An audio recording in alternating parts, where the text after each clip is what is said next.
नमस्कार दोस्तों, स्वागत है आपका एनएस एजुकेशन में। आज हम हमारी ये सीरीज डिसकंटिन्यू हो गई थी। आज हम फिर से इसको कंटिन्यू कर रहे हैं और आगे मतलब ये कंटिन्यू ही रहेगी। कुछ कारणों से डिसकंटिन्यू हो गई थी, जिसमें हम बात करेंगे Madhya Pradesh expected objective general knowledge questions and answer. मतलब इसमें सिर्फ हम डिस्कस करेंगे एमपी के जीके के बारे में। और यहाँ पे भी हम कोई एज यूजुअल जैसे हम 30 क्वेश्चंस डिस्कस करते हैं सुपर 30, उन क्वेश्चंस को ही यहाँ पर हम डिस्कस करेंगे। और उसका ये पार्ट 3 है। 2 पार्ट में ऑलरेडी डिस्कस कर चुका हूँ, काफी क्वेश्चन उसमें मैंने डिस्कस किए थे। अगर आपने वो पार्ट अभी तक नहीं देखे हैं तो उन पार्ट्स को भी आप जरूर देखें। मैं यहाँ नीचे डिस्क्रिप्शन में उनकी लिंक प्रोवाइड करा दूंगा, आप वहां पे जाके उनको देख सकते हैं। और ये जो वीडियो है इसमें जो मैं क्वेश्चंस डिस्कस करने वाला हूँ, 30 क्वेश्चन डिस्कस करने के अलावा और जो मैं आपको इन्फॉर्मेशन दूंगा, तो आप ये मान के चलेंगे करीब आपके 50 से ऊपर क्वेश्चन कंप्लीट इसमें हो जाएंगे। और आपका व्यापम का कोई भी एग्जाम हो या फिर आपका मध्य प्रदेश लोक सेवा आयोग का एग्जाम हो, उसमें आपके लिए वीडियो उपयोगी रहेगा। तो चलिए दोस्तों, हम स्टार्ट करते हैं। हमारा पहला है, मध्य प्रदेश में वर्तमान में सोयाबीन उत्पादकता के मामले में प्रथम स्थान कौन से जिले का है। देखिए, सोयाबीन जो है ये मतलब यहाँ पे प्रथम स्थान मध्य प्रदेश में पूछा जा रहा है। अगर हम देश में पहले स्थान की अगर हम बात करते हैं इंडिया में, तो इंडिया में सबसे ज्यादा सोयाबीन होता है, इसलिए इसको सोया प्रदेश के नाम से भी जाना जाता है। इसके अलावा करीब करीब 85-90% तक सोयाबीन मध्य प्रदेश में ही होता है। और ये सबसे ज्यादा अगर मध्य प्रदेश में देखें तो उज्जैन जिले में सबसे ज्यादा सोयाबीन होता है। और एक और क्वेश्चन मैं आपको बता दूं, जो सोयाबीन अनुसंधान केंद्र है, राष्ट्रीय सोयाबीन अनुसंधान केंद्र, जहां पे सोयाबीन की जो अलग अलग किस्में हैं उनके ऊपर रिसर्च होती है और सोयाबीन की उन्नति को मतलब कृषि को कैसे बढ़ाया जाए, ये सब चीजों पे जहां पे रिसर्च होती है, राष्ट्रीय सोयाबीन अनुसंधान केंद्र, ये है इंदौर में। नेक्स्ट क्वेश्चन है हमारा, गुजरात के सरदार सरोवर बांध में मध्य प्रदेश की कितनी प्रतिशत साझेदारी है। देखिए, जो सरदार सरोवर बांध है ये हमारा जो संयुक्त परियोजना है, जिसमें आता है आपका मध्य प्रदेश, गुजरात, राजस्थान और इसके अलावा महाराष्ट्र, ये चारों राज्य जो हैं इससे फायदा लेते हैं। और इसकी जो मध्य प्रदेश की देखिए, नर्मदा नदी के ऊपर ये बनी हुई है, तो नर्मदा नदी मध्य प्रदेश में ही सबसे ज्यादा फ्लो होती है। मतलब 1077 किलोमीटर ये मध्य प्रदेश में सिर्फ फ्लो होती है। और करीब 1310 किलोमीटर इसकी लंबाई है, टोटल नर्मदा नदी की लंबाई, और सबसे ज्यादा यहाँ पे फ्लो होती है। तो यहाँ जो स्टेट का प्रतिशत है वो सबसे ज्यादा होना चाहिए, तो 57% है मध्य प्रदेश की इसमें साझेदारी। नेक्स्ट है, मध्य प्रदेश में महिला आयोग का गठन कब हुआ। तो 1998 में मध्य प्रदेश में महिला आयोग का गठन हुआ था। नेक्स्ट है, खजुराहो में कुल कितने मंदिरों का निर्माण किया गया है। तो 85 मंदिर खजुराहो में बनाए गए हैं। किस नदी पर कपिल धारा और दुग्ध धारा जलप्रपात स्थित हैं। देखिए, कपिल धारा, दुग्ध धारा, सहस्त्र धारा, दर्दी, ये सारी जो जलप्रपात हैं ये नर्मदा नदी के ऊपर बनाए गए हैं। नेक्स्ट है, वर्ष 2009-10 के राष्ट्रीय कालिदास सम्मान शास्त्रीय संगीत के क्षेत्र में। देखिए, जो कालिदास सम्मान है आपको ये पता होना चाहिए, शास्त्रीय संगीत के क्षेत्र में दिया जाता है। दूसरा ये दिया जाता है आपका रूपंकर कलाओं के क्षेत्र में, रंगकर्म के क्षेत्र में और शास्त्रीय नृत्य के क्षेत्र में। इन 4 विधाओं में ये कालिदास सम्मान दिया जाता है। और 2009-10 के राष्ट्रीय कालिदास सम्मान से सम्मानित जो व्यक्ति थे वो थे डॉक्टर एन राजम। तो ये किस वाद्य यंत्र के वादक हैं। देखिए, ये वाद्य यंत्र जो होता है आपका वायलिन के ये वादक हैं। नेक्स्ट है, निम्नलिखित में से कौन सी परियोजना मध्य प्रदेश तथा गुजरात की संयुक्त परियोजना है। देखिए, तबा घाटी परियोजना है। तो और जो तबा घाटी परियोजना है ये तबा नदी के ऊपर बनाई गई, जो नर्मदा नदी की ट्राइब्यूटरी है, और ये मध्य प्रदेश की परियोजना है। और इसके अलावा जो नर्मदा घाटी परियोजना है, तो नर्मदा घाटी में गुजरात का भी हिस्सा है, क्योंकि जो नर्मदा नदी फ्लो हो रही है तो ये फ्लो होती है आपकी अमरकंटक से, ये ओरिजिनेट होती है, फिर वहां से फिर मध्य प्रदेश से फिर महाराष्ट्र में एंट्री करती है, फिर गुजरात में जाती है, फिर गुजरात में जाके अरब सागर में ये मिल जाती है। तो मध्य प्रदेश और गुजरात की जो संयुक्त परियोजना होगी वो होगी नर्मदा घाटी परियोजना। प्रसिद्ध उपन्यासकार वृंदावन लाल वर्मा ने मृगनयनी उपन्यास में किस राजा का चरित्र चित्रण किया है। तो ये क्वेश्चन है आपका। तो इसमें जो वृंदावन लाल वर्मा है, मृगनयनी उपन्यास इन्होंने लिखा है, तो ये क्वेश्चन तो आपका ये बन गया यहाँ से। और इन्होंने राजा मानसिंह तोमर के बारे में इनके चरित्र के बारे में चित्रण किया हुआ है। नेक्स्ट है, राज्य सरकार के द्वारा भामाशाह सम्मान किस क्षेत्र में प्रदान किया जाता है। देखिए, भामाशाह सम्मान जो है मध्य प्रदेश सरकार भी देती है। इसके अलावा इस नाम से एक और पुरस्कार है जो राजस्थान सरकार भी देती है। लेकिन मध्य प्रदेश में ये जो दिया जाता है, ये दिया जाता है जिला स्तर पर जो सबसे ज्यादा कर जमा करते हैं उन 3 व्यवसायियों को, जो सबसे ज्यादा जमा करते हैं फर्स्ट, सेकंड और थर्ड, तो उन 3 व्यवसायियों को ये दिया जाता है, मतलब उत्कृष्ट करदाताओं को दिया जाता है फर्स्ट 3 जिला स्तर पर। और 2008 में इसकी घोषणा हुई थी। और इसके अलावा मैं आपको बता दूं, इसका जो फर्स्ट प्राइज होता है 1 लाख रुपए होता है, सेकंड प्राइज जो होता है 50,000 रुपए होता है, और जो थर्ड प्राइज होता है वो 25,000 रुपए होता है। तो 3 करदाताओं को जो सबसे ज्यादा टैक्स जमा करते हैं उनको ये दिया जाता है। किस राज्य को सोया प्रदेश के नाम से जानते हैं? तो सोयाबीन सबसे ज्यादा होता है मध्य प्रदेश में, इसलिए इसको सोया प्रदेश के नाम से जानते हैं। जबलपुर शहर किस नदी के किनारे बसा हुआ है? देखिए, जबलपुर शहर की अगर हम बात करते हैं तो ये बसा हुआ है नर्मदा नदी के किनारे पर। और अगर और शहरों की अगर हम बात करते हैं तो देखिए, झाबुआ, मंडलेश्वर, मंडला, बड़वानी, निमाड़, नरसिंहपुर और महेश्वर, पुनासा, नेमावर, होशंगाबाद, अमरकंटक, ये सारे नर्मदा नदी के किनारे पर बसे हुए हैं। अगर बेतवा नदी की बात करें तो इस पर ज्यादा शहर नहीं बसे हुए हैं। इसमें मेनली हम देखते हैं ओरछा, सांची, विदिशा, गुना, भोजपुर, ये, और जो चिप्रा है, चिप्रा के किनारे बसा हुआ है उज्जैन आपका। और इसी उज्जैन में चिप्रा नदी के तट पर ही जो कुंभ है, कुंभ का मेला है, वो इसमें लगता है, जो आगे हम क्वेश्चन में डिस्कस करेंगे। कौन सा अभयारण्य अथवा राष्ट्रीय उद्यान मध्य प्रदेश में स्थित नहीं है? देखिए, कान्हा किसली राष्ट्रीय उद्यान, कान्हा किसली राष्ट्रीय उद्यान मध्य प्रदेश का पहला राष्ट्रीय उद्यान है, और सबसे पुराना राष्ट्रीय उद्यान है, सबसे पहला राष्ट्रीय उद्यान है। और जो पचमढ़ी अभयारण्य है, ये भी मध्य प्रदेश का है। बांधवगढ़ राष्ट्रीय उद्यान भी है, ये भी मध्य प्रदेश का है। घना पक्षी विहार अभयारण्य है, ये मध्य प्रदेश का नहीं है, ये मध्य प्रदेश में नहीं है, ये राजस्थान का है। और इसका एक और नाम है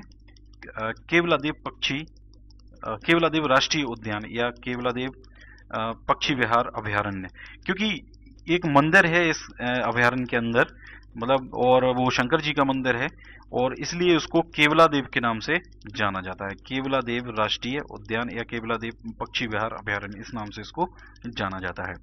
नेक्स्ट है, मध्य प्रदेश के किस जिले की सीमा राजस्थान से नहीं लगती है? तो ये क्वेश्चन हम भी थोड़ी देर से बाद में डिस्कस करते हैं। अटल बिहारी वाजपेयी हिंदी विश्वविद्यालय भोपाल के पहले कुलपति नियुक्त किए गए। देखिए, अगर हम अटल बिहारी वाजपेयी हिंदी विश्वविद्यालय की बात करते हैं तो ये सबसे पहला क्वेश्चन तो बनता है कहाँ स्थित है? ये है भोपाल में। दूसरा, इसकी स्थापना कब हुई? तो 19 दिसंबर 2011 को इसकी स्थापना हुई थी। और ये जो इसके पहले जो कुलपति हैं, हालांकि वो कुलपति आज भी हैं, और ये हैं प्रोफेसर मोहनलाल छीपा। प्रोफेसर मोहनलाल छीपा इसके पहले कुलपति हैं, और इनकी जो नियुक्ति हुई थी 30 जून 2012 को, 30 जून 2012 को इनकी नियुक्ति हुई थी, और ये आज भी यहाँ के कुलपति हैं। नेक्स्ट है हमारा, निम्न में से कौन सा पर्वत मध्य प्रदेश में स्थित है? तो देखिए, तो नाम से ही पता चल रहा है, जो पचमढ़ी है ये हमारा मध्य प्रदेश में स्थित है। अगर हम मंडी की बात करते हैं तो हिमाचल प्रदेश का पर्वत है, और जो खांडला है हमारा महाराष्ट्र का पर्वत है, और जो अल्मोड़ा है ये है उत्तरांचल या उत्तराखंड का पर्वत है। मध्य प्रदेश के किस जिले में चंबल नदी पर गांधी सागर बांध बनाया गया है? देखिए, गांधी सागर बांध जो है ये बनाया गया है मंदसौर जिले में, चंबल नदी के ऊपर बना है और मंदसौर में बना है। दोस्तों, मैं एक चीज और आपको बता दूं, ये जितने भी नेशनल पार्क्स हैं या नदियों के बारे में इनके अलग से वीडियोस मैंने बनाए हैं, थोड़ा उसमें थ्योरी मैंने डिस्कस की है, जितने भी संभावित क्वेश्चन वहां से बनते हैं वो सारे मैंने उनमें बहुत ही सिस्टमेटिक तरीके से उनका डिस्कशन किया है। तो अगर आपने अभी तक वो वीडियो नहीं देखे तो उन वीडियो को आप एक बार जरूर देखो। मैं यहाँ पे एमपी जीके की एक प्लेलिस्ट ही पूरी इसमें डाल दूंगा, उसमें आप एमपी जीके से रिलेटेड जितने भी वीडियोस हैं वो सारे आप यहाँ से देख सकते हैं। तो वो वीडियो आप जरूर देखें, उससे आपको काफी कुछ चीजें क्लियर हो जाएंगी। चलिए दोस्तों, नेक्स्ट अब हम क्वेश्चन डिस्कस करते हैं, मध्य प्रदेश के किस जिले की सीमा राजस्थान से नहीं लगती? तो इसके लिए हम देखते हैं मैप। देखिए, अगर हम मैप में देखें, देखिए जो मध्य प्रदेश है, मध्य प्रदेश देखो चारों तरफ से, देखिए आपका यहाँ पे राजस्थान है, यहाँ पे आपका उत्तर प्रदेश हो गया, यहाँ छत्तीसगढ़ हो गया, यहाँ नीचे हो गया महाराष्ट्र, इधर हो गया गुजरात। इन 5 स्टेट से ये घिरा हुआ है। और अगर हम यहाँ पे देखिए, जैसे आप गुना की बात कर रहे हैं, हम राजगढ़ की बात करते हैं, मंदसौर की बात करते हैं, तो देखिए ये रहा आपका गुना, ये देखिए राजस्थान से टच हो रहा है, राजगढ़ आपका राजस्थान से टच हो रहा है। यहाँ पे शाहजहाँपुर है, तो शाहजहाँपुर भी आपको आप टच नहीं होता है, ये पहले टच होता था, अब यहाँ पे बन गया है आपका आगर। तो ये आगर जिला जो है आपका अब ये राजस्थान से टच होता है, लेकिन और कोई स्टेट मतलब ये जो शाजापुर है ये यहाँ से टच नहीं हो रहा है। इसके अलावा ये रतलाम भी हो गया आपका, मंदसौर हो गया, नीमच हो गया, ये श्योपुर हो गया, ये सब राजस्थान से टच होते हैं। मुरैना भी आपका राजस्थान से टच होता है। लेकिन अगर हम यहाँ पे देखें तो ये मंदसौर भी टच हो रहा है, गुना भी टच हो रहा है और राजगढ़ भी टच हो रहा है। केवल भोपाल है, देखिए बीचों बीच बना हुआ है भोपाल, ये नज़ारा ये दिख रहा है आपको, ये भोपाल है। तो ये राजस्थान से नहीं, किसी भी स्टेट से टच नहीं हो रहा है। तो इसका सही जवाब होगा आपका भोपाल। नेक्स्ट क्वेश्चन है, मध्य प्रदेश में रेप्टाइल पार्क किस जिले में बनाया गया है? देखिए रेप्टाइल पार्क जो है, जैसे आपके सांप होते हैं, मगरमच्छ होते हैं, ये सब रेप्टाइल्स की श्रेणी में आते हैं। तो ये बनाया गया है पन्ना जिले में। और अगर हम सांप उद्यान की बात करें, पहला सांप उद्यान बनाया गया है भोपाल में। नेक्स्ट है हमारा, निम्नलिखित में से किस परियोजना का संबंध मध्य प्रदेश से नहीं है? देखिए चंबल परियोजना है मध्य प्रदेश की, चंबल नदी पर है, और ये संयुक्त परियोजना है चंबल परियोजना, जिसमें आपका राणा प्रताप सागर, जवाहर सागर और गांधी सागर, कोटा बैराज, ये सारी परियोजनाएं इसके ऊपर चल रही हैं चंबल नदी की। और ये सारी परियोजनाएं चल रही हैं मध्य प्रदेश की और राजस्थान की, मध्य प्रदेश और राजस्थान की ये सारी परियोजनाएं हैं। और तबा परियोजना जो है हमारी, ये इस पे तबा बांध बना हुआ है, जो सबसे लंबा बांध है होशंगाबाद जिले में। मध्य प्रदेश का सबसे लंबा जो बांध है वो यही है।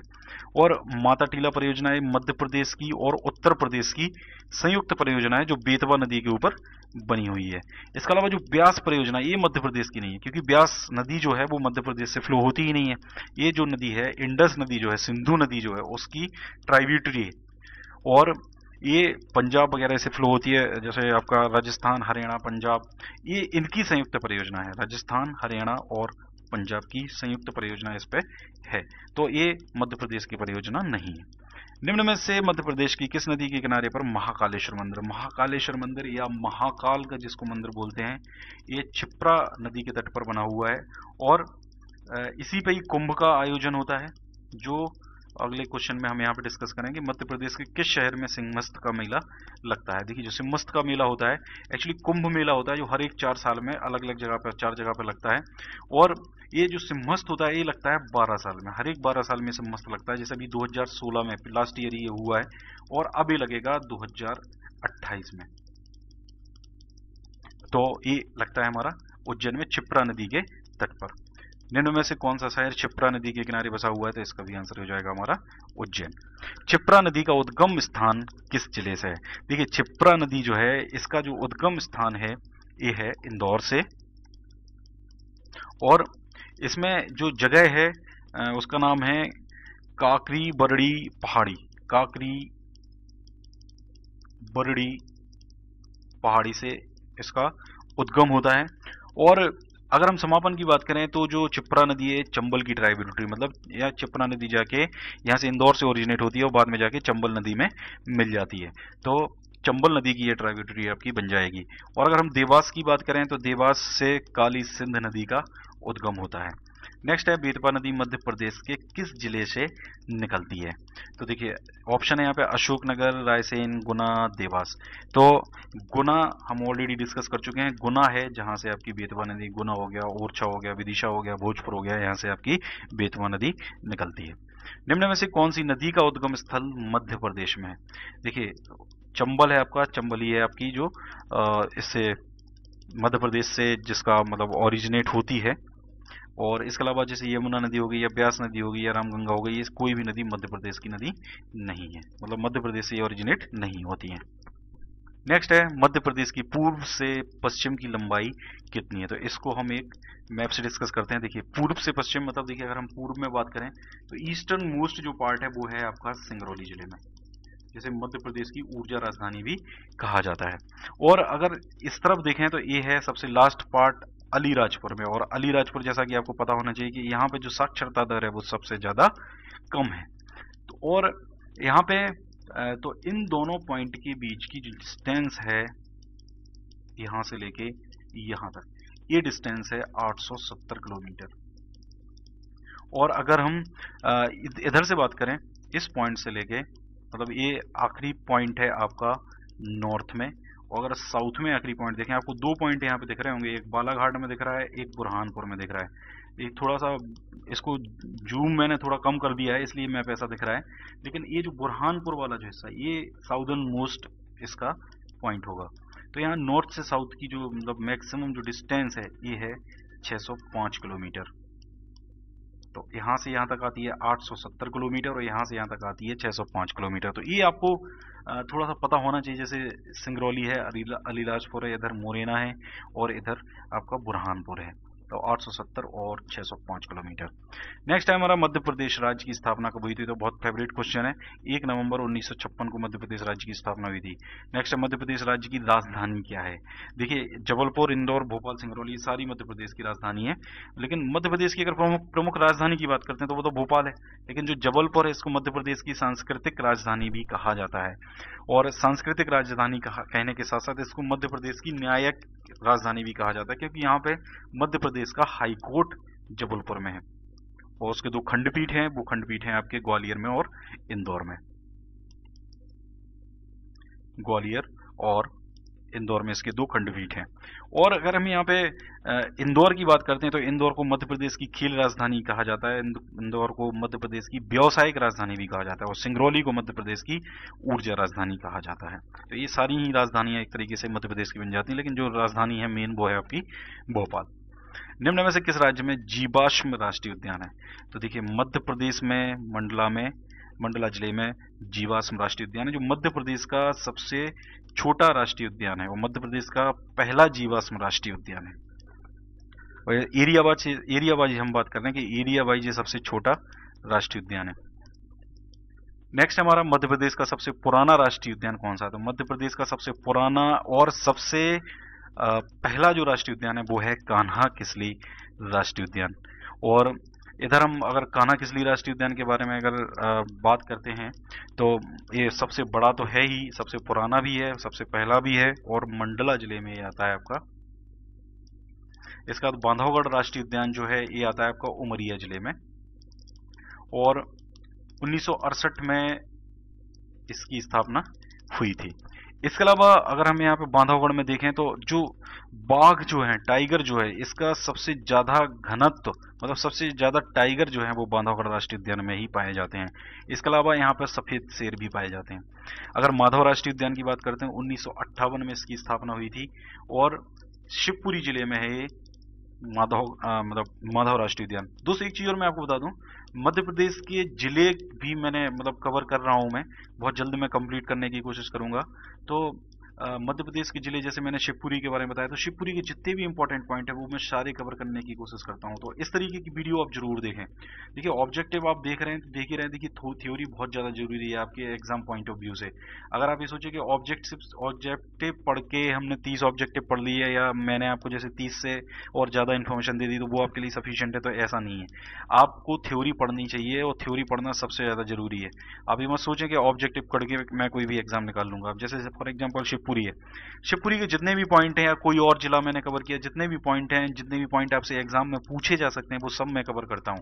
तो आप उन वीडियोस को जरूर देखें, तो जिले वाइज आपका जो जनरल नॉलेज है मध्य प्रदेश का वो कंप्लीट हो जाएगा। और बाकी मैं जो पूरी क्विक रिवीजन सीरीज जो मैं बना रहा हूं मध्य प्रदेश की, वो तो आप बिल्कुल जरूर ही देखें, क्योंकि उसमें सब कुछ मैं इस तरीके से बना रहा हूं कि आपके एग्जाम पॉइंट ऑफ व्यू से जल्द में ही आपका रिवीजन एक तरीके से हो जाए। नेक्स्ट हम यहाँ पे देखते हैं संजय राष्ट्रीय उद्यान है। संजय राष्ट्रीय उद्यान एक्चुअली पहले मध्य प्रदेश में ही था, लेकिन जब छत्तीसगढ़ अलग हुआ तो ये मध्य प्रदेश के सीधी जिले में और जो छत्तीसगढ़ का सरगुजा जिला है ये उसमें पहुंच गया है। तो दोनों का है ये, मध्य प्रदेश का सीधी जिले में और सरगुजा जिले में छत्तीसगढ़ के। नेक्स्ट क्वेश्चन है मध्य प्रदेश में किस जिले में जहाज महल है? तो जहाज महल जो है यह मांडू में और ये पड़ता है आपका धार जिले में। तो दोस्तों ये थे हमारे 30 क्वेश्चन और जो आपके एग्जाम पॉइंट ऑफ व्यू से बहुत इंपॉर्टेंट है। और मेरे पास काफी क्वेश्चंस का कलेक्शन है, करीब 1000 क्वेश्चन से भी ज्यादा का कलेक्शन है मेरे पास। तो मैं बहुत जल्दी कोशिश करूंगा कि आपको ये